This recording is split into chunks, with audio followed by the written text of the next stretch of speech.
Hola, buenas tardes, ¿cómo están? Bienvenidas y bienvenidos a esta cuarta y última sesión del año 2021 de la serie de seminarios web que hemos estado organizando acá en la Universidad de Chile con el Departamento de Urbanismo llamado Gobernanzas Urbanas en Tiempos Constituyentes. El día de hoy vamos a contar con la presentación del profesor Ismael Blanco, quien va a exponer la charla Sí, se pudo, potencialidades y desafíos del nuevo municipalismo en España. Y también contaremos con los comentarios del profesor Simón Escofier de la Universidad Autónoma. El día de hoy vamos a hablar de un tema muy contingente en estos tiempos de cambio que estamos viviendo en el país, ciertamente. Vamos a hablar de la experiencia española en torno a las ideas del nuevo municipalismo. A modo de introducción, podemos decir, bueno, que la irrupción de las llamadas candidaturas del cambio en las elecciones municipales del 2015 marcó un hito en la historia del municipalismo democrático en España. La influencia entre fuerzas políticas de izquierdas y movimientos sociales alternativos posibilitó la conformación de nuevos gobiernos municipales en varias de las grandes ciudades españolas. 6 años después, es posible y necesario hacer el balance de esta experiencia. ¿Cuán radicales han sido los cambios promovidos por el nuevo municipalismo? ¿Qué potencialidades y límites ha tenido que enfrentar? ¿Y qué lecciones ciertamente pueden extraerse de esta experiencia española, sobre todo en el caso chileno? Finalmente, esta también es una invitación a pensar sobre los procesos que se están dando precisamente en Chile, así como en la región. Entonces, para darle, obviamente, le doy ahora la palabra a Ismael Blanco, agradeciendo también su participación junto con la de Simón, pero brevemente voy a dar una reseña de él para introducirlo. Ismael Blanco es director del Instituto de Gobierno y Políticas Públicas y profesor agregado en el Departamento de Ciencia Política y Derecho Público de la Universidad Autónoma de Barcelona. Sus investigaciones recientes se centran en las dinámicas de desigualdad y segregación socioespacial en las ciudades y en las formas emergentes de participación y gobernanza urbana en el contexto de post-crisis. Ismael es miembro del consorcio de investigación Collaborative Governance Under Austerity, an Eight-Case Comparison, financiado por Economic and Social Research Council del Reino Unido. Ya con esta breve reseña, le damos el espacio a Ismael para que haga su presentación y nuevamente muchas gracias por acompañarnos. Muchas gracias a vosotros, Rodrigo. Si os parece, voy a compartir la presentación que he preparado, la presentación en PowerPoint. Decidme si se ve correctamente, por favor. Sí, perfecto. ¿Todo bien? Muy bien. Pues nada, es un placer poder participar en este interesantísimo ciclo de conferencias que han llevado por título Gobernanza Urbana en Tiempos Constituyentes, que creo que es un ciclo de conferencias o de seminarios particularmente interesante, si me permitís, por tres motivos principales. El primero, por supuesto, es el prestigio de la Universidad de Chile, de su departamento de urbanismo, al que agradezco mucho la invitación. En segundo lugar, me parece bastante abrumador también la colección de nombres, ¿no? de big names que han participado en este ciclo de seminarios, empezando por Eric Swingedu, ¿no? Y por lo tanto estar en este listado me parece un honor. Y por último, creo que es muy interesante para mí, como mínimo, el poder contrastar la experiencia española con la experiencia chilena, con el proceso que en estos momentos estáis viviendo. Por lo tanto, tengo muchas expectativas en cuanto a el debate que se pueda dar tras mi presentación, para poder contrastar precisamente la experiencia de España con la chilena. Creo que las diferencias entre España y Chile son sustanciales, tanto desde un punto de vista político como social, pero hay aspectos significativos en la experiencia política municipal española de los 10 últimos años que creo que pueden resultar de interés para el proceso que está viviendo Chile en la actualidad. Y bueno, es desde esa esperanza, ¿no? Y desde ese prisma que he preparado mi intervención de hoy, centrada en la práctica política del llamado nuevo municipalismo en España. Concretamente, mi exposición se va a estructurar en los siguientes tres grandes temas. En primer lugar, voy a explicaros brevemente como no puede ser de otra forma en un espacio de media hora, pues la génesis de las llamadas candidaturas del cambio, candidaturas municipalistas que surgen en los años posteriores a las movilizaciones del 15M, del movimiento de los indignados en 2011, ¿no? Y que tienen su momento culminante en las elecciones municipales del 2015, como luego explicaré. En segundo lugar, voy a explicar un poco la agenda política del cambio que ha orientado la acción de gobierno de estas candidaturas municipalistas una vez llegan al gobierno de distintas ciudades españolas, luego explicaré, entre ellas Barcelona y Madrid, desde las elecciones municipales de 2015. ¿Cuál es la agenda del cambio, tanto desde el punto de vista sustantivo como desde el punto de vista de las formas de gobernanza municipal que proponen? Y por último, voy a hacer alguna serie de consideraciones sobre los límites y desafíos que conlleva el gobierno local para plataformas políticas que tienen su origen fundamentalmente en los movimientos sociales, ¿no? Por lo tanto, cuáles son los desafíos que implica el paso de la calle a las instituciones, ¿no? El sí se puede fue una de las grandes proclamas políticas que condujeron a estas candidaturas municipalistas al poder local a partir de las elecciones de 2015. Bueno, creo que 6 años después de aquellas elecciones es momento de preguntarnos si efectivamente se pudo. Sí, se pudo, ahí el título de mi presentación, ¿no? ¿Fue posible el cambio radical? Y en todo caso, ¿qué lecciones podemos extraer de la experiencia española que quizá pueden ser de interés para el proceso chileno? Empezando por la cuestión de la génesis de este movimiento político del nuevo municipalismo en España, sin duda el nuevo municipalismo sigue la estela de una fuerte tradición española, una fuerte tradición municipalista en España, que está muy arraigada en los partidos políticos de izquierdas, que siempre, tradicionalmente en España, han reivindicado más poder, más autonomía, más recursos para los municipios.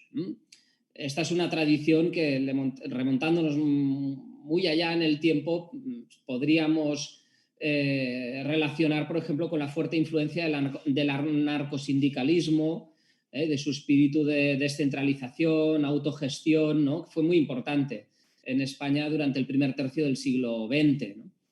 El republicanismo federalista ha reivindicado también siempre el papel de no solo de las regiones, sino también de los municipios. Durante los años de la transición democrática, ¿no? La izquierda abanderó también las reivindicaciones municipalistas. Pero para entender más concretamente de dónde surge el nuevo municipalismo, lo que llamamos nuevo municipalismo, lo que desde hace unos años llamamos nuevo municipalismo, debemos centrar nuestra mirada en los efectos políticos y sociales de la gran crisis económica provocada por el estallido de la burbuja financiera inmobiliaria de 2008, ¿no? Una crisis económica que tiene efectos hasta prácticamente la actualidad, de hecho, ¿no? Aquella crisis económica, el estallido de aquella crisis y sobre todo las medidas de austeridad neoliberal que se adoptaron para gestionar los efectos de la crisis suscitaron 3 grandes tipos de respuestas sociales, ¿no? En primer lugar, la proliferación de una multitud de protestas sociales, como por ejemplo las mareas ciudadanas, las llamadas mareas ciudadanas contra los recortes en el sector público en ámbitos como la educación o la salud. Y también, de forma muy significativa, la lucha del movimiento contra los desahucios inmobiliarios, liderada en aquel momento por la PA, la plataforma de afectadas por la hipoteca. Y todas estas protestas sociales, como es sabido, culminaron o tuvieron un punto culminante en las movilizaciones del llamado 15M o movimiento de los indignados al que antes hacía referencia, ¿no? Movilizaciones que en primera instancia supusieron la ocupación de plazas públicas como Plaza del Sol en Madrid o Plaza Cataluña en Barcelona durante la primavera del 2011, ¿no? Desde mayo del 2011, y que luego tuvieron continuidad a partir de la descentralización del movimiento y la creación de nuevas asambleas de barrios y de municipios. En segundo lugar, un segundo tipo de respuesta a esa situación de crisis es la expansión de una miríada de prácticas autogestionarias y cooperativas como los centros sociales autogestionados, los huertos comunitarios, las cooperativas de viviendas, cooperativas energéticas, cooperativas de consumo de productos agroecológicos, toda una serie de prácticas de autonomía social en las que se exploran formas alternativas de acceso a bienes y servicios, prácticas desde las que se construyen nuevos vínculos sociales de reciprocidad, nuevos vínculos comunitarios entre las personas que participan de ellas, y también prácticas que constituyen espacios de socialización política. Son prácticas, por cierto, que la descentralización del movimiento 15M contribuyó a generalizar, porque muchas de estas iniciativas, también hemos llamado a veces de innovación social, surgieron al calor de las movilizaciones del 15M, de su proceso de descentralización hacia los barrios y los municipios. Y en tercer lugar, una tercera gran respuesta a la crisis de la burbuja o del estallido de la burbuja financiera inmobiliaria es la emergencia, la creación de nuevos sujetos políticos más allá de los partidos políticos tradicionales. A escala nacional, por supuesto, hay que destacar la creación de Podemos, ¿no? Cuyos resultados electorales desde las elecciones europeas de 2014 contribuyeron de forma muy significativa al debilitamiento del bipartidismo en España, que a escala nacional había pivotado sobre todo alrededor del Partido Popular y el PSOE, el Partido Socialista Obrero Español. Pero también a escala local tenemos que destacar la importancia de las llamadas candidaturas del cambio, que se empezaron a conformar a partir de 2014, también en distintos municipios españoles, con vistas a preparar las elecciones municipales del 2015. Estas candidaturas municipalistas, las candidaturas del cambio, han tomado formas distintas según los municipios. Las formas que han adoptado son muy variopintas, pero en general son candidaturas que tienen básicamente o que surgen de la confluencia básicamente entre tres grandes tipos de actores. En primer lugar, las fuerzas políticas tradicionales de izquierdas, ¿no? En Cataluña, por ejemplo, Esquerra Unida y Alternativa, Iniciativa per Catalunya Verds, ¿no? Las fuerzas políticas postcomunistas o de la izquierda verde. En segundo lugar, las propias fuerzas políticas emergentes como Podemos, que contribuyeron en algunos casos de una forma muy significativa, incluso en algunos casos liderando algunas de estas candidaturas en el ámbito municipal, o en todo caso apoyando a esas candidaturas. Y por último, y de forma muy destacada, los nuevos activismos sociales vinculados a las prácticas de innovación social a las que antes hacía referencia y a las protestas sociales contra la austeridad y por la profundización o la radicalización democrática que surgieron en estos años de la crisis. Un ejemplo emblemático de esto que estoy comentando es la aparición de la candidatura Barcelona en Comú, que lidera la exdirigente del movimiento antidesahucios, Ada Colau. Fue como sabemos, pues una persona que ocupó un papel muy destacado en la creación y el despliegue de la plataforma de afectadas por la hipoteca, ¿no? Por eso son muchas veces las personas que ocupan estas candidaturas municipalistas, que lideran estas candidaturas municipalistas, provienen del activismo social, provienen de los movimientos sociales y por lo tanto son personas que no tienen una experiencia previa ni en el ámbito de los partidos políticos ni de las instituciones, ¿no? Seguramente aquí podemos establecer muchas conexiones con cosas que están sucediendo hoy en Chile. Las candidaturas municipalistas del cambio obtuvieron resultados electorales inesperadamente positivos en las elecciones municipales del 24 de mayo de 2015. Y para destacar solo algunos de los elementos más remarcables, ¿no? Pues, consiguieron, como consecuencia de los resultados de estas elecciones, consiguieron pasar a liderar los gobiernos de cuatro de las cinco mayores ciudades en España, como son Madrid y Barcelona, pero también Valencia y Zaragoza, y un sinfín de ciudades medias, como por ejemplo Cádiz, Pamplona, Ourense, Sabadell, entre muchas otras, ¿no? Por lo tanto, fueron resultados realmente muy positivos los que obtuvieron en aquellas elecciones municipales. Entrando un poco en la cuestión de la agenda política del cambio. En términos generales, podríamos decir que el nuevo municipalismo es un movimiento político que reivindica el papel de los municipios en la construcción de alternativas políticas y sociales a la austeridad neoliberal, que ha sido el paradigma dominante de gestión de los efectos de la crisis del 2008.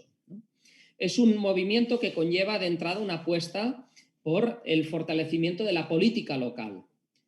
Un movimiento que reivindica el papel de las ciudades como actores políticos, tanto a escala nacional como a escala global.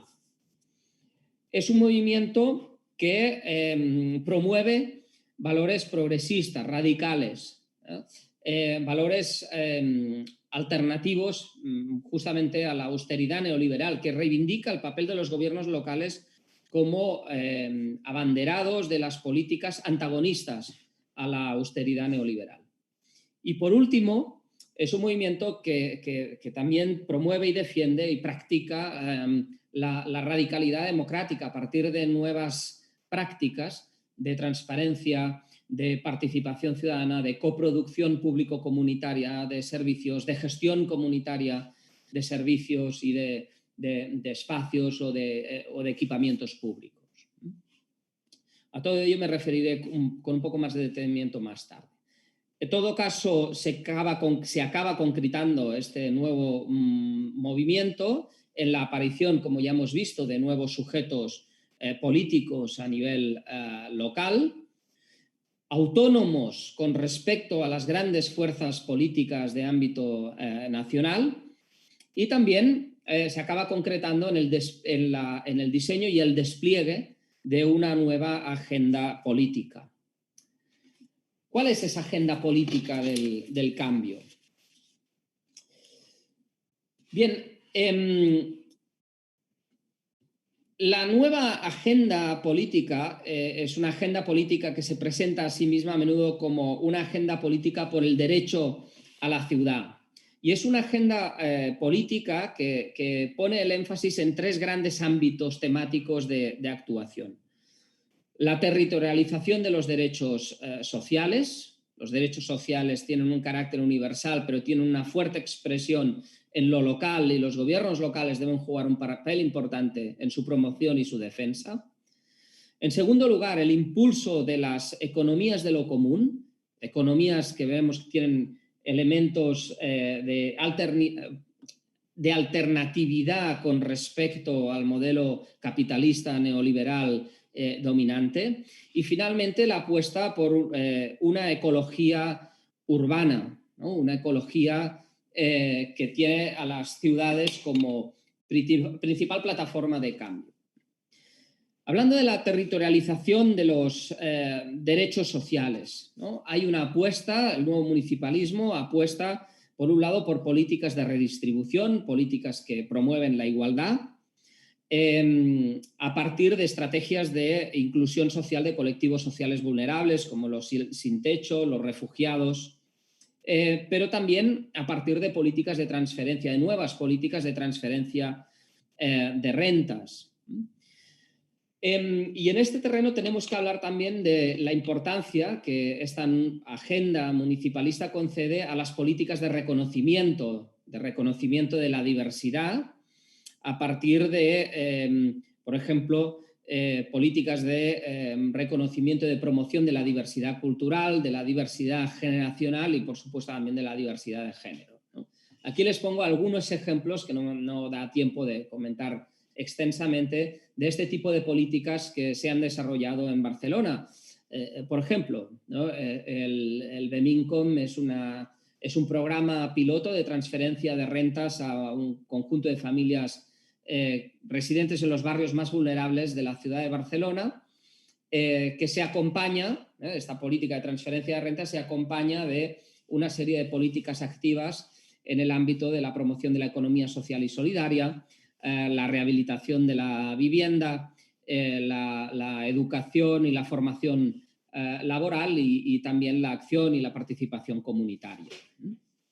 Es una política, por cierto, en este caso apoyada por un programa de la Unión Europea denominado Urban Innovative Actions. En segundo lugar, el desarrollo o la apuesta por el desarrollo de la ecología urbana a través de políticas para la justicia espacial, por el derecho a la vivienda, contra la gentrificación.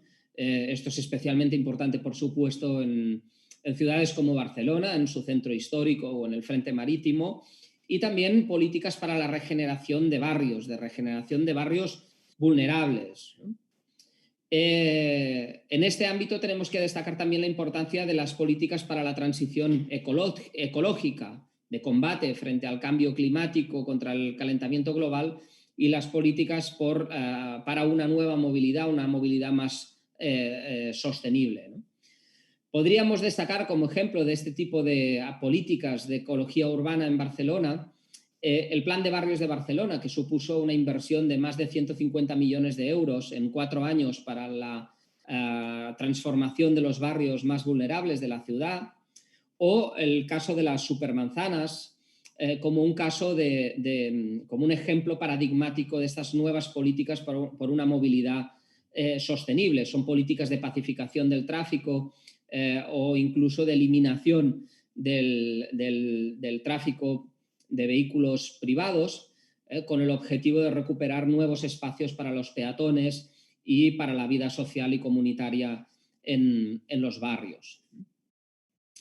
Por último, las políticas de promoción de las economías de lo común son políticas que, por un lado, promueven transformaciones tecnológicas al servicio de una economía más colaborativa, también al servicio de una inclusión social digital. El reconocimiento de los derechos digitales y la inclusión social digital es una apuesta importante de este tipo de políticas. Y aquí deberíamos mencionar también las políticas que tratan de promover nuevas economías sociales y verdes, ¿no? Una economía urbana circular, libre de carbono, y una economía social y solidaria.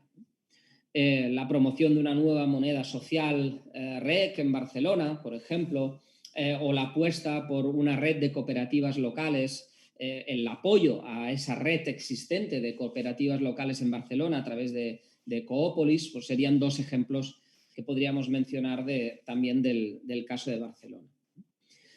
Por lo tanto, estos son ejes temáticos clave de actuación en esa agenda política del cambio del nuevo municipalismo en el terreno de lo sustantivo. En el terreno más de lo operativo, del cómo se hacen esas políticas, aquí también hay cambios muy importantes. Se habla en ese sentido de nuevas formas de gobernanza local, de nuevas formas de gobernanza municipal, que de entrada apuestan por la descentralización de la gobernanza, dando un papel muy importante a los barrios y también a los distritos, en tanto que entes de descentralización del gobierno local de las grandes ciudades, sobre todo como Madrid y Barcelona. La apuesta también por la democracia deliberativa y directa, muchas veces canalizada a través de las herramientas digitales que antes estaba mencionando. Aquí podríamos mencionar, por ejemplo, la plataforma Barcelona Decidim, ¿no? Que también existe en el caso de Madrid. Una apuesta también fuerte por la coproducción público-comunitaria, la colaboración entre actores públicos y comunitarios para la elaboración de políticas públicas en todas sus distintas dimensiones, ¿no? Se habla de coproducción público-comunitaria, políticas públicas, para hacer referencia al codiseño de políticas, a la codecisión de políticas, pero también a la coejecución, a la coimplementación de políticas entre actores públicos y comunitarios, ¿no?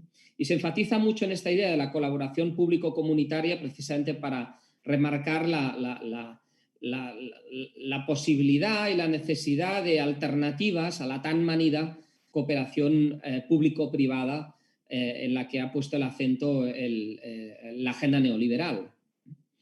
La promoción, el fortalecimiento de la acción comunitaria en ámbitos temáticos diversos, como por ejemplo la educación, la salud o la inclusión social, o la apuesta por la gestión cívica o la gestión comunitaria, también a veces se habla de gestión comunitaria, de servicios, de espacios, de infraestructuras públicas que son concebidas como comunes urbanos, ¿no? Los urban commons, ¿no?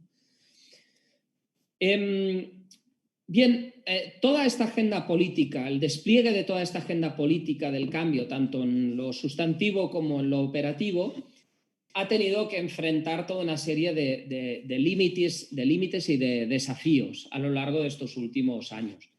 Debemos empezar destacando que después de aquellos resultados electorales tan positivos de mayo del 2015, muchas de estas candidaturas municipalistas perdieron el gobierno en las elecciones de mayo de 2019, 4 años después. Por tanto, fueron unas elecciones que supusieron un retroceso electoral significativo para estas candidaturas. Entre las grandes ciudades en las que consiguieron gobernar entre 2015 y 2019, solo se conservan Cádiz y Barcelona. Barcelona continúa en ese sentido, ahora con un gobierno de coalición con el Partido Socialista, continúa liderando el movimiento municipalista en España, ¿no? Y continúa siendo, creo, un referente también a nivel internacional. Los límites al cambio radical que estas candidaturas querían promover, creo que se hicieron evidentes ya en el primer mandato y tienen que ver con aspectos como los que voy a mencionar a continuación. En primer lugar, la falta de una mayoría política sólida. En muchos de estos ayuntamientos se ganaron las elecciones, pero no se consiguió una mayoría suficiente como para poder gobernar en solitario. Y por lo tanto, estas candidaturas en el gobierno se vieron obligadas a transaccionar con otras fuerzas políticas más moderadas, ¿no? Y eso evidentemente pues, puso límites, ¿no? a la posibilidad de desplegar algunas de las políticas de cambio radical que defendían. La falta de competencia en áreas clave de política pública. Quizá el tema más destacado aquí o el ejemplo más claro es el de las políticas de vivienda, ¿eh? El tema de la vivienda fue un tema clave y continúa siendo un tema clave en la agenda de la postcrisis del 2008, porque ha supuesto pues, un aumento espectacular de los desahucios inmobiliarios, un fuerte incremento más recientemente de los precios del alquiler, graves barreras de acceso a la vivienda, sobre todo por parte de jóvenes con empleos precarios, todo ello precisamente en un contexto de precarización muy fuerte del empleo que impacta muy especialmente en colectivos como los jóvenes o los migrantes, ¿no? Por lo tanto, estamos estamos viviendo una situación de exclusión residencial muy fuerte para amplios colectivos de la población. Y los movimientos sociales pro vivienda fueron de los que jugaron un papel más destacado en las protestas sociales que estaba mencionando antes del contexto de la post-crisis y fueron también uno de los actores que contribuyeron de forma significativa al impulso de estas candidaturas municipalistas, ¿no? Por lo tanto, había muchas expectativas sobre lo que los gobiernos locales podrían llegar a hacer en este ámbito de política pública, el de la vivienda. Bueno, el problema sin duda es que los gobiernos locales tienen pocas competencias en materia de política de vivienda. Muchas de las competencias están gestionadas por gobiernos regionales o por el gobierno central, ¿no? Y por lo tanto, esto unido a un parque de vivienda social muy escaso, que es un mal endémico que tenemos en España, pues hace que las herramientas de las que dispone los gobiernos locales en este ámbito de política pública sean realmente muy, muy limitadas. Y eso generó cierta frustración de expectativas, sin duda, ¿no? De forma más general, muchos de los problemas que se deben gestionar en las ciudades y en los municipios tienen un origen supralocal y los gobiernos locales tienen escasa capacidad de incidencia sobre el origen de problemas como, por ejemplo, los propios desahucios inmobiliarios o el crecimiento del desempleo, por ejemplo. Las propias políticas de austeridad que empezaron a adoptar como respuesta al estallido de la crisis de 2008 también han impuesto restricciones muy importantes en los recursos que gestionan los ayuntamientos, las municipalidades, y también impusieron un fuerte control que limita mucho la autonomía municipal, por ejemplo, en la gestión de sus recursos financieros o sus recursos humanos. Esas restricciones continúan existiendo, ¿no? Y los gobiernos municipalistas pues, se han visto también seriamente afectados por este tipo de restricciones. La existencia de una fuerte oposición durante todos estos años por parte de una coalición de actores pro-establishment, entre los cuales hay los grandes actores políticos, élites económicas y los grandes medios de comunicación, que nunca, como en el periodo 2015-2019, habían fiscalizado con tanta intensidad la acción de los gobiernos municipales. Nunca, como en el periodo 2015-2019, los gobiernos municipales llegaron a generar tantas y tantas páginas en los espacios informativos de estos grandes medios de comunicación, que por lo general jugaron un papel muy crítico de oposición frente a los nuevos gobiernos municipalistas. Por último, las dificultades para construir una nueva hegemonía política. Por ejemplo, en el caso de Cataluña, el nuevo municipalismo tuvo que competir, aunque también es cierto que en cierto punto convergió, pero hasta desde otro punto de vista entró en tensión con toda la cuestión nacional, la cuestión de la reivindicación de la autodeterminación y el derecho a la independencia de Cataluña. Fue una cuestión que seguramente fue mucho más atractiva para las clases medias en Cataluña que no la apuesta por el nuevo municipalismo. Por lo tanto, hubo una tensión, ¿no? en Cataluña entre el movimiento independentista y el nuevo municipalismo, ¿no? Y diría que en esa lucha el nuevo municipalismo tuvo muchas dificultades para construir esa nueva hegemonía política que pretendía y que era necesaria.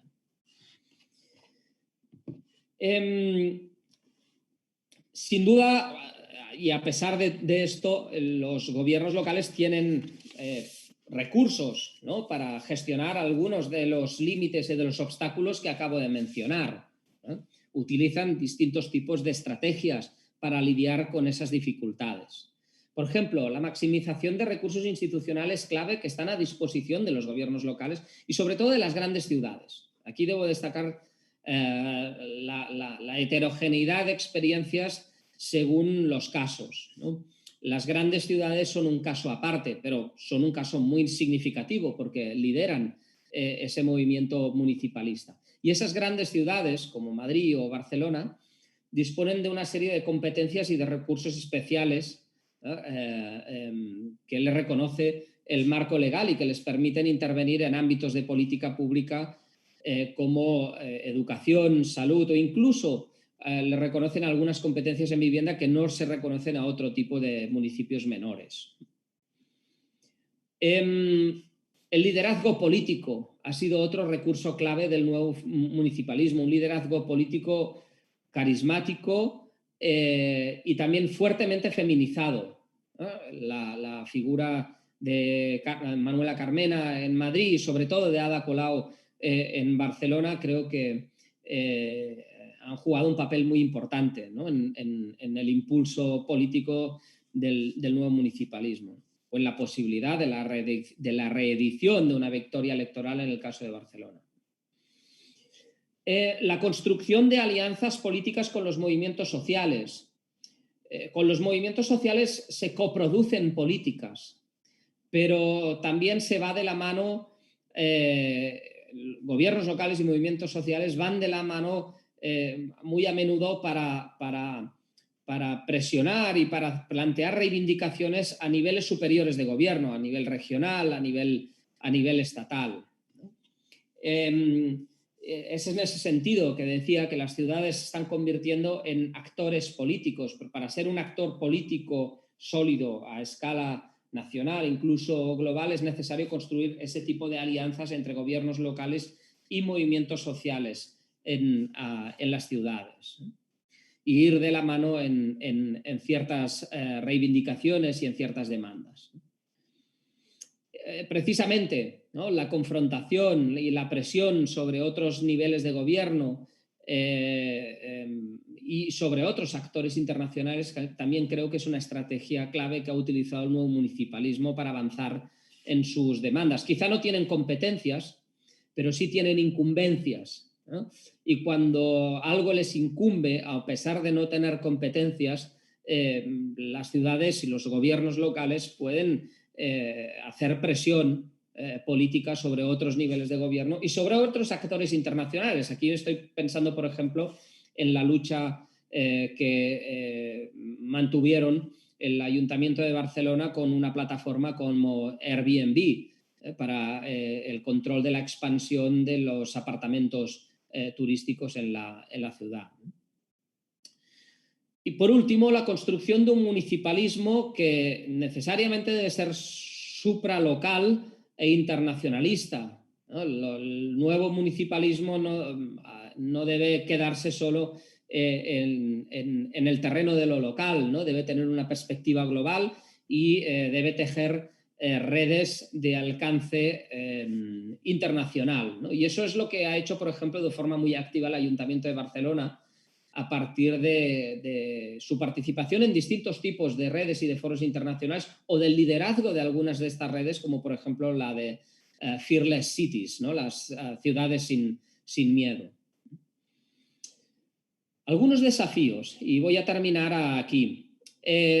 Desafíos que creo que es importante considerar para el despliegue de la agenda del cambio radical que promueve el nuevo municipalismo. En primer lugar, el empoderamiento de las ciudades a través de la transferencia de más capacidad fiscal y de más competencias legales. Creo que sin la limitación sin la superación de ese límite estructural, es difícil avanzar en la agenda del cambio. En segundo lugar, la evolución hacia una gobernanza que debe ser multiescalar. El municipalismo debe evitar caer en lo que la literatura anglosajona llama la local trap, ¿no?, la trampa local, ¿no? El municipalismo debe pensar en la actuación municipal, sí, pero debe ser capaz de desbordar el ámbito municipal y, como decía antes, ¿no?, tejer redes de colaboración con otros municipios y con otros niveles de gobierno, ¿no?, entendiendo que su acción se desarrolla en un marco de gobernanza donde intervienen distintas escalas de gobierno. Aquí quería remarcar sobre todo el peso de lo metropolitano. Luego podríamos discutir un poco más esto, pero creo que en España pasa algo similar a Chile. Somos países con altos niveles de desigualdad social y también de segregación territorial. Y esa segregación territorial a menudo opera no solo entre barrios dentro de un municipio, sino también entre municipios, ¿verdad? Lo cual implica que las capacidades de actuación institucional de los distintos municipios en un mismo entorno metropolitano pueden ser muy diversas. Y normalmente esas capacidades de acción institucional son más débiles allí donde la población es más vulnerable. Por lo tanto, la apuesta por el municipalismo corre el riesgo de incidir en dinámicas de desigualdad intermunicipal que ya existen. Necesitamos, en ese sentido, mecanismos de gobernanza que contrarresten ese tipo de desigualdades. Y aquí creo que los entes metropolitanos y los esquemas de gobernanza metropolitana más en general pueden y deben jugar un papel muy importante como instrumento de equilibrio y de cohesión socioterritorial en las metrópolis. Por último, el fortalecimiento de las estrategias de aprendizaje y de transferencia, de policy learning y de policy transfer intermunicipal en redes internacionales, ¿no? El intercambio constante de experiencia y conocimientos entre municipios a escala internacional creo que también puede ser una estrategia de fortalecimiento del municipalismo a escala global. Bueno, eso es básicamente lo que quería explicar. Espero no haberme extendido demasiado y estaré encantado ahora de escuchar a Simón y después las intervenciones que pueda haber en el debate. Muchas gracias. Muchas gracias, Ismael, por tu completa presentación, mostrándonos toda la experiencia del caso español y cómo se ha ido construyendo este nuevo municipalismo que creo que uno puede identificar rápidamente muchos puentes con el proceso chileno, obviamente haciendo las salvedades de contexto y realidades también institucionales y de los movimientos que han estado detrás de estos procesos locales en Chile. Sin embargo, hay una correlación, podríamos decir, de grandes estallidos, grandes movilizaciones y procesos que después bajan de alguna manera al mundo local. Ahora vamos a darle la palabra a Simón Escoffier, quien va a dar unos comentarios respecto a la presentación y tender, por supuesto, puentes con respecto a nuestra realidad chilena. Simón es profesor asistente del Instituto Iberoamericano de Desarrollo Sostenible de la Universidad Autónoma de Chile y también profesor adjunto de Ciencia Política del Instituto de Ciencia Política de la Universidad Católica de Chile. Sus áreas de investigación son los movimientos sociales, ciudadanía, marginalidad urbana, gobernanza local, democracia y estudios latinoamericanos. Simón, por favor, puedes comenzar cuando tú quieras. Gracias. Muchas gracias, Rodrigo. ¿Me escuchan bien, verdad? Sí. Sí, perfecto. Ya, súper. Voy a ser lo más breve posible para que tengamos un poco de tiempo para discutir como más, sin tanta estructura en el fondo al final. A ver, entonces mi misión de hoy entonces es entregar un comentario que nos permita aproximar lo que presentaba Ismael al contexto chileno. Y además revisé alguna de la literatura que tiene Ismael anterior a esta presentación, en la cual él ya alude a este proceso de municipalización, del municipalismo en Cataluña y en España. Y que creo que a mí me parece especialmente interesante los mecanismos a través de los cuales este municipalismo se instaló. Digamos, cómo se tradujo la movilización social post-2008, desde el 2011 en adelante, en esta institucionalización que él describe en la literatura a la cual tenemos acceso y también en su presentación.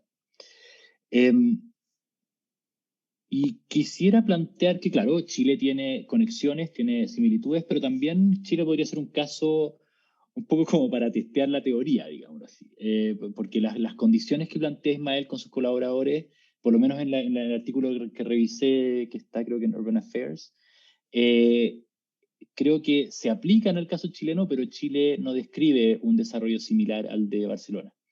Entonces creo que es interesante como mirarlo desde ese punto de vista.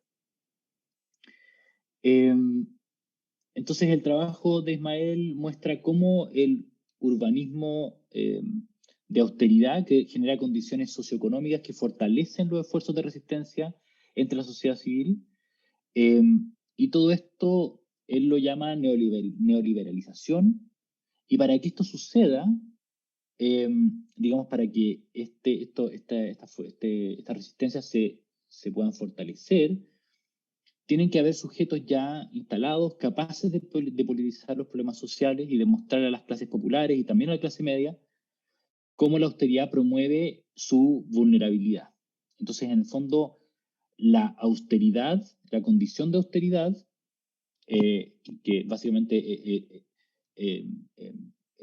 disminuye el acceso de las personas a servicios sociales y también a la protección del Estado, se combina con esta politización, ¿verdad? Y eso hace que aparezcan nuevos actores sociales, un aumento en la movilización, y así promueve que en el fondo la gente salga a la calle y demande una solución a estos niveles de austeridad tan fuertes.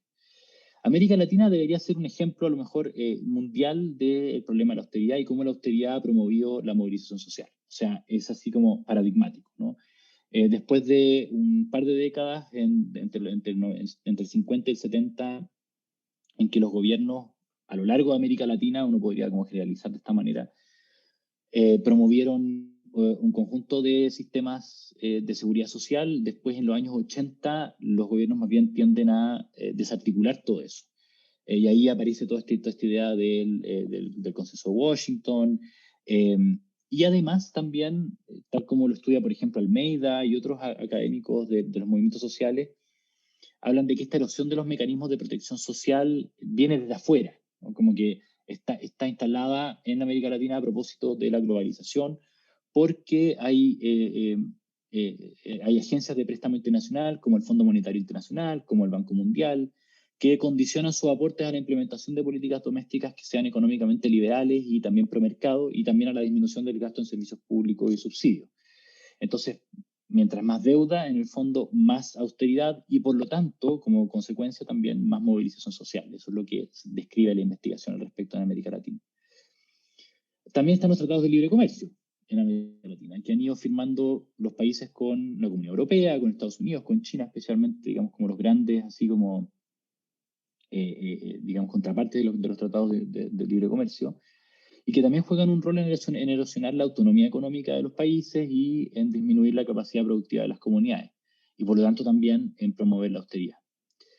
En el trabajo que yo revisé de Ismael, se propone que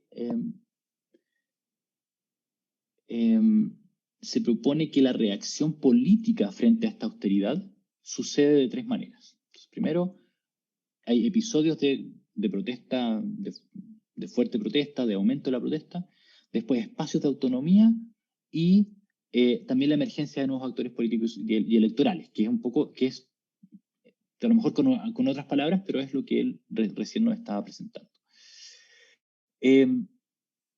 Y bueno, y además él propone súper interesantemente un conjunto de etapas a través de los cuales se produce este tránsito, esta institucionalización, que son la creación, la consolidación y el desarrollo. No voy a ahondar en esas etapas, pero es súper interesante ese proceso de institucionalización. Ahora bien, si bien en Chile yo creo que podemos describir esta como alto nivel de politización de las desigualdades, de todo el proceso, o sea, de lo que podríamos llamar como austeridad y neoliberalización, y eso está bastante registrado académicamente. Y además también tenemos, digamos, una sociedad civil que ha ido construyendo espacios de autonomía.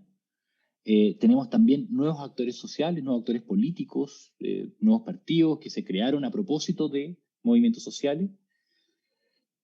En realidad los movimientos de izquierda han sido menos capaces de institucionalizarse en los gobiernos locales.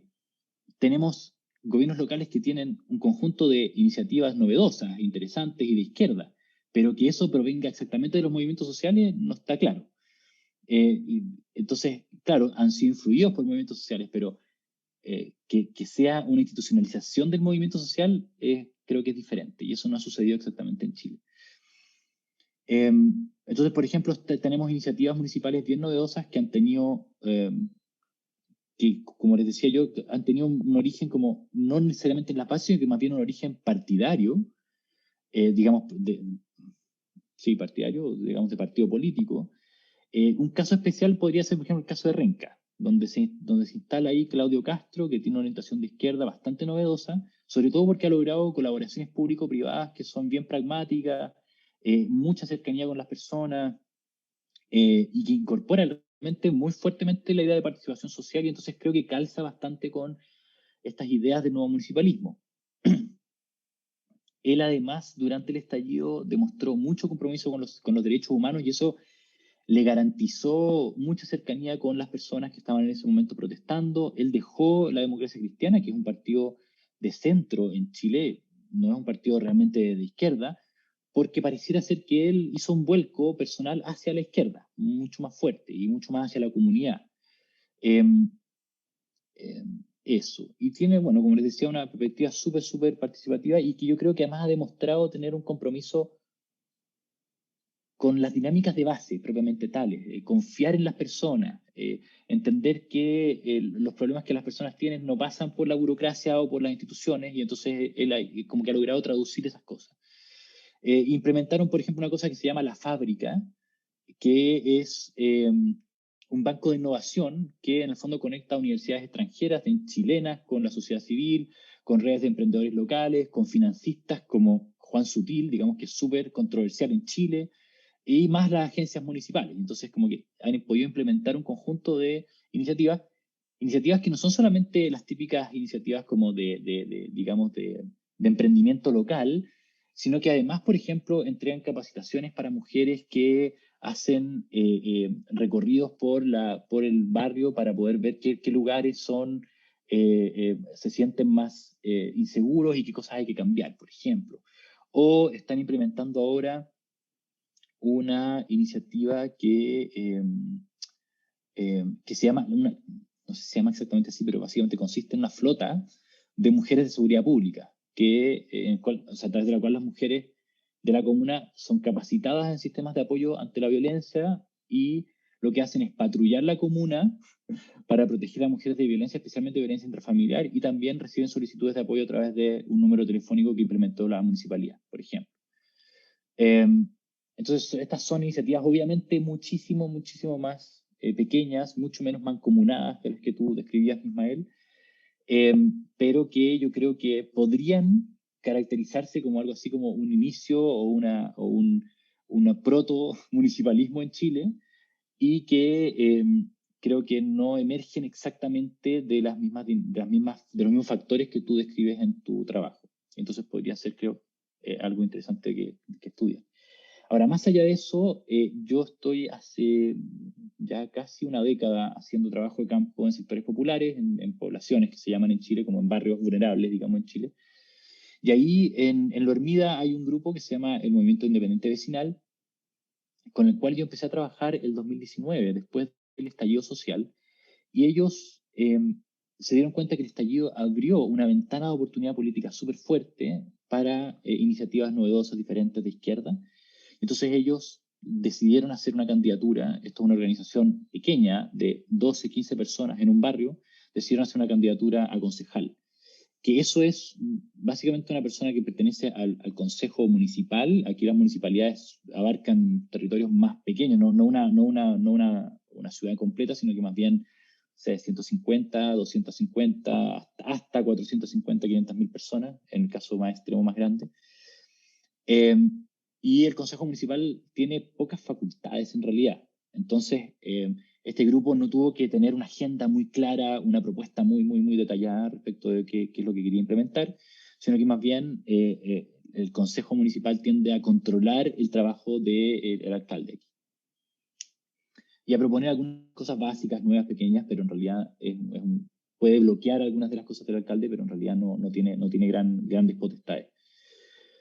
Entonces, yo tiendo a pensar que este grupo, que eventualmente hizo campaña durante la pandemia con un conjunto de dificultades, porque además en Chile el sistema electoral le pone barreras muy fuertes a independientes que no pertenecen a partidos, que era el caso de este grupo, por ejemplo, que el candidato que llevaba era independiente, era muy conocido, cercano en el barrio, porque y además es especial este grupo porque es un grupo de jóvenes que tienen una conexión muy fuerte con la movilización social en el sector, con la recuperación de juntas de vecinos en el sector, juntas de vecinos que originalmente que se pasaron más de una década en manos de organizadores digamos, de derecha que habían sido instalados por la dictadura durante los 80. Entonces ellos tenían esa cercanía con el barrio a propósito de haber democratizado las juntas de vecinos y haber entrado en las juntas de vecinos a solucionar problemas, en el fondo, en el sector, y también a politizar las juntas de vecinos. Pero ahora ellos hacen la campaña, se instalan en el Consejo Municipal y generan una estructura que consiste en un comité y en una asamblea permanentes que asesoran a este concejal municipal y están, por así decir, como en etapa de consolidación, que involucra, creo que es consolidación, claro, en la etapa de consolidación que ustedes describen, que involucra construir una agenda a futuro. Todavía, porque es una agenda que ellos no tuvieron que construir previamente, necesariamente. Eso. Entonces creo que eso podría ser no sé, otra idea como de llegada de movimientos sociales a los gobiernos locales. Pero claro, también es bastante diferente a lo que tú describes. Eso. Y bueno, aparte de eso, tengo un conjunto de preguntas que quisiera poder hacerte a lo mejor durante la discusión posterior. Pero sobre todo quisiera preguntarte sobre si es que piensas que hay otros factores que permitieron esta institucionalización, por ejemplo, oportunidades políticas más allá de la, ¿cómo se dice? De la austeridad, que son condiciones, digamos, bastante objetivas. A lo mejor hay otras condiciones que son menos objetivas, más construidas. No sé, si pensamos, por ejemplo, en la teoría del framing de movimientos sociales, por ejemplo, digamos, de los marcos de acción colectiva y cosas por el estilo. Digamos, otras oportunidades que hayan abierto ventanas para que esto sucediera. Y también me gustaría saber si es que, digamos, cómo se produjo esta coordinación bastante mancomunada, bastante coordinada entre estos gobiernos locales, si había como alguna red, si es que se produjo a través de redes partidarias, digamos, cómo se llega a un acuerdo de que estas son las medidas que hay que implementar, de que esta es la agenda, digamos, entre todos estos gobiernos locales. Esa sería mi intervención y mi pregunta. Muchas gracias, Simón, por tus comentarios y tus reflexiones que obviamente ayudan a pensar un poco cómo se puede interpretar toda esta línea asociada a nuevo municipalismo y otras formas de municipalismo también, y cómo el caso chileno se informa a partir de esto y también obviamente aporta también al debate de cómo se están desarrollando estos nuevos espacios a escala municipal. Ejemplos cada vez están saliendo más y como tú decías muy bien, son de distinta naturaleza. Pero bueno, ahora vamos a abrir un espacio de preguntas a través de la plataforma de Mundo FAU. Pueden escribirlas y no sé si Diego, si ha salido alguna pregunta, además de las que ya hizo Simón. Muchas gracias, Rodrigo. Sí, hay un par de preguntas que hemos recibido por acá. La primera de ellas está principalmente orientada a Ismael. Más allá de sus principios de equidad y justicia en el acceso a la vivienda, ¿cómo enfrenta concretamente la gentrificación el nuevo municipalismo en la práctica a través de sus políticas? Y la segunda es para ambos. Tal vez debería haberla hecho al revés, ¿no? Porque ahí coincidían los dos. La segunda es para ambos. ¿Se puede hablar de políticas de austeridad en países donde no ha existido nunca un estado de bienestar como el nuestro, como en Chile, donde la protección social igual ha ido en crecimiento? Entonces, si las políticas de austeridad son condición necesaria para el surgimiento del nuevo municipalismo, ¿existe realmente un nuevo municipalismo en Chile? Muchas gracias. Esas son las dos, las puedo poner en el chat para que las tengan presentes.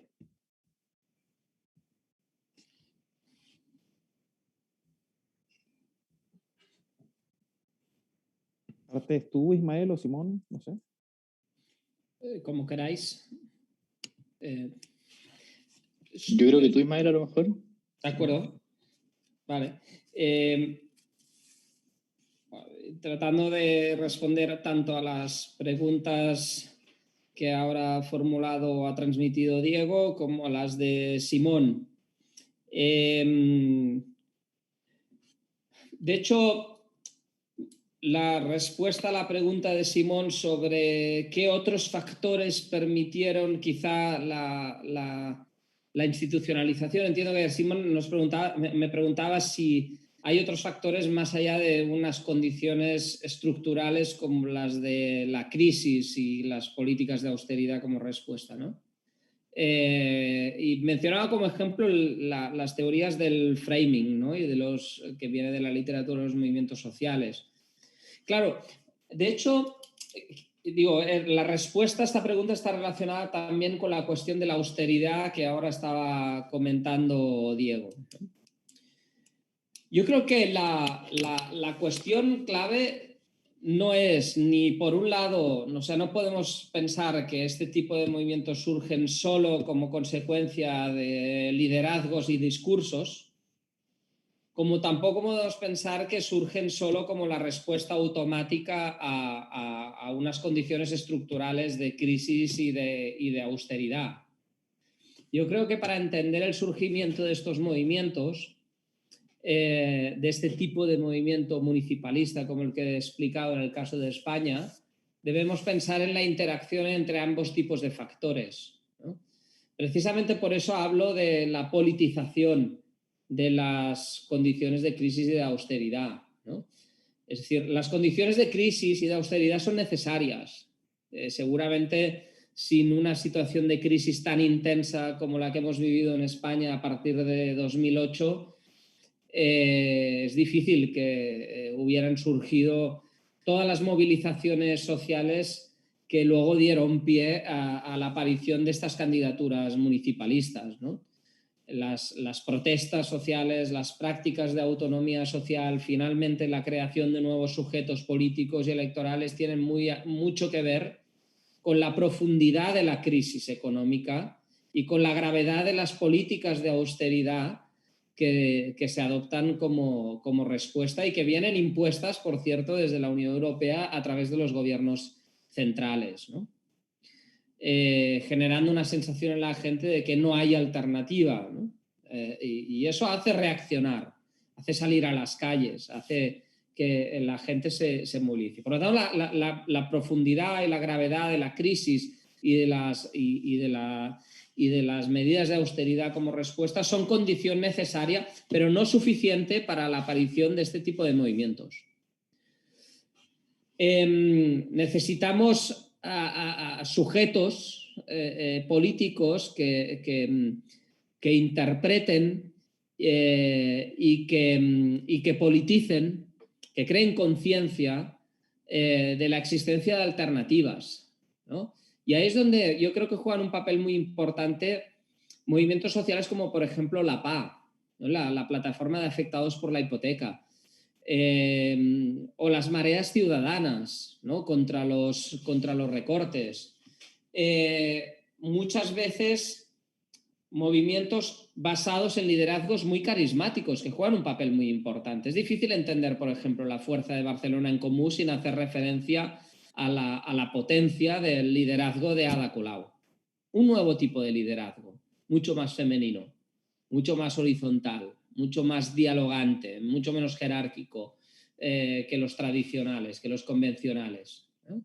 Pero sin duda estos sujetos políticos como la PA y los liderazgos al frente de ellos juegan un papel muy importante en la politización de las condiciones de la crisis. El grito del sí se puede, de hecho, es un grito que viene de los movimientos sociales, de la PA. El sí se puede, hay alternativas. ¿Qué implica politizar las condiciones de la crisis? Por ejemplo, generar la conciencia de que cuando uno es desahuciado, ese no es un problema individual, que uno individualmente sufre o que sufre la familia que es desahuciada. Estamos frente a un problema colectivo que necesita una respuesta colectiva. Ahora, necesitas agentes que te ayuden a interpretar esa situación de crisis como una crisis colectiva y no particular, y que te ayuden a entender que a través de la organización colectiva vamos a poder construir alternativas.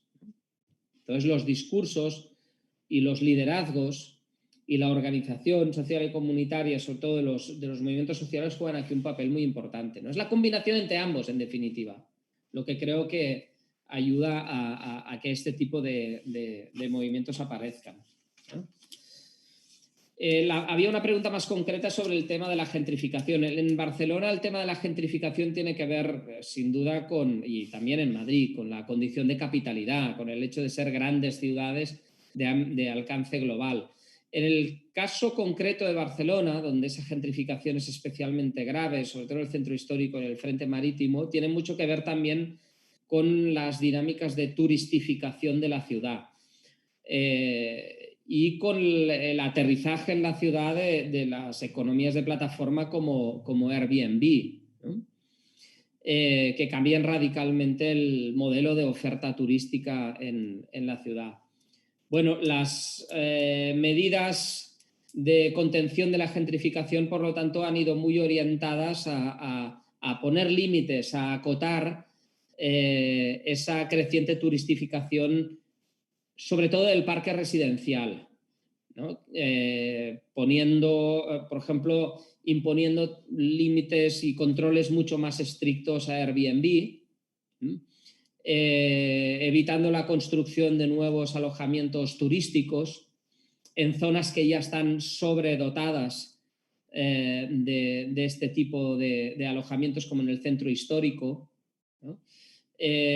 Tratando de distribuir en el espacio de la ciudad de una forma más equitativa este tipo de alojamientos turísticos. O sea, en las políticas de contención de la gentrificación, yo creo que una parte muy importante de esas políticas han ido orientadas a poner coto, a poner límites a la turistificación de la ciudad y del parque residencial más concretamente.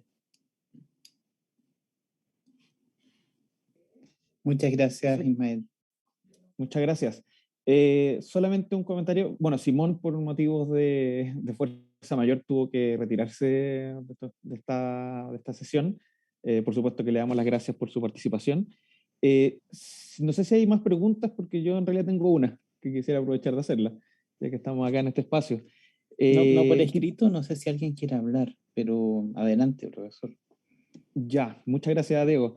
Tiene que ver un poco con la experiencia de los gobiernos municipales ya en acción, digamos, en terreno. De alguna manera, los lineamientos del nuevo municipalismo, como tú lo presentas, tiene mucho que ver con esta idea de, tal vez, de experimentación, de darle un giro a la forma de entender la política local, ¿cierto? Llevarlo hacia las comunidades, que es algo que probablemente en una línea de tiempo, más o menos en un tiempo atrás cercano, no era una forma de que los municipios funcionaban. Trataban de buscar en general inversiones para tener qué sé yo, para los cambios urbanos que se han ido generando y eso generando gentrificación, etcétera. Pero esta línea tiene una lógica de experimentación bien fuerte y que podríamos acercarle incluso al caso chileno, que tiene mucho menos peso institucional y poder político, los poderes locales, pero que han desarrollado algunas experiencias como la inmobiliaria popular en Recoleta, por ejemplo, que está generando vivienda para arriendo para los habitantes de la comuna, o en Valparaíso también con medidas incluso de regulación del suelo para evitar edificaciones en altura en áreas residenciales consolidadas, por ejemplo. Pero cómo esa experimentación o esa búsqueda de alternativas ha chocado fuertemente con la lógica especulativa en la ciudad, que sigue siendo fuerte, con esto que mencionas de las élites, de la clase política tradicional tal vez. ¿Cómo se dio esa relación finalmente y en qué medida eso también fue influyente en los resultados que vimos en las últimas elecciones en España? Claro. Yo creo que en general, en el ámbito de la política de vivienda y la política urbanística de forma más general, es donde esa confrontación entre esos gobiernos municipalistas, por un lado, y las élites económicas, por el otro, ha sido más fuerte, ¿no? Esa confrontación. Es donde más evidente se ha hecho la tensión, la confrontación de intereses, y donde, por cierto, los medios de comunicación, los grandes medios de comunicación han puesto más el acento, ¿no? Porque entendían que aquí es donde podían también explotar las contradicciones de estos gobiernos municipalistas, o podían poner en evidencia sus límites en la capacidad de actuación, ¿no? Creo que ha habido, en general, un intento por aprovechar pues, las fisuras que el marco